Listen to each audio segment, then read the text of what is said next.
आपल्या सांगली जिल्ह्यामध्ये एक खूपच गंभीर होत चाललेला प्रश्न म्हणजे क्रिकेट सट्टा बेटिंग। या ठिकाणी दिवसेंदिवस हा प्रश्न गंभीर होत चाललेला आहे आणि त्याच्यामध्ये आपल्या सांगली जिल्ह्यामधील युवा पिढी, हजारो युवक याच्यामध्ये बरबाद होत आहेत। गेल्या कित्येक दिवसापासून या ठिकाणी क्रिकेट हा एक खेळ असताना सुद्धा या ठिकाणी क्रिकेटवर सट्टा लावून या ठिकाणी जुगार खेळवला जाण्याचा खूप मोठा या ठिकाणी प्रकार सांगली जिल्ह्यामध्ये चाललेला आहे।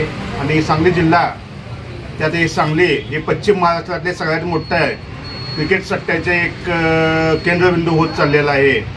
या संदर्भात भारतीय जनता पार्टीचा पदाधिकारी म्हणून या ठिकाणी बऱ्याच नागरिकांचे व पीडितांचे मला या ठिकाणी तोंडी तक्रारी आणि माहिती दिल्यानंतर जे क्रिकेट सट्टा स्वीकारतात त्या संदर्भात साधारणतः 1 महिन्यापूर्वी मी आपले सांगलीचे पोलीस अधीक्षक संदीप घुगे साहेबांना या ठिकाणी निवेदन देऊन आम्हाला आलेली माहिती ही त्यांना त्या ठिकाणी सांगितलेली होती।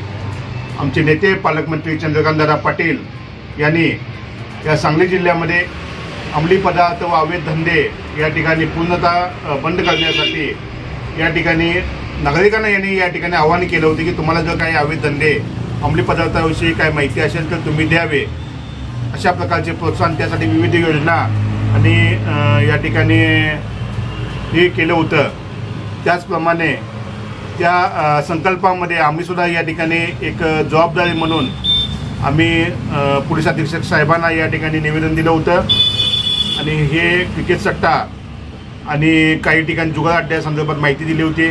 त्या संदर्भात माहिती देऊन सुद्धा त्यांनी या 1 महिन्याच्या कालावधीमध्ये कोणत्याही प्रकारची कारवाई केलेली नाही आहे, जुगार अड्ड्यावर कारवाई केलेली नाही आहे। त्या संदर्भात आता या ठिकाणी परत IPL ट्रॉफी त्या ठिकाणी चालू झालेलं आहे, खूप मोठी स्पर्धा आणि या ठिकाणी परत हे या ठिकाणी युवक त्या क्रिकेट सट्ट्यामध्ये आहारी जात आहेत, रोज या ठिकाणी बरबाद होत आहेत। या संदर्भात पालकमंत्री चंद्रकांत दादांना आजच या ठिकाणी निवेदन देऊन त्यांच्यावरती चौकशी करून कारवाई करण्याची संदर्भात त्यांना निवेदन दिलेलं आहे आणि चंद्रकांत दादांनी सांगितलेलं आहे त्याची दखल घेऊन त्याची चौकशी करून पूर्णतः या ठिकाणी कडक कारवाई करून एक क्रिकेट सट्ट्यावरती कारवाई करतो असं त्यांनी आश्वासन आम्हाला दिलेलं आहे।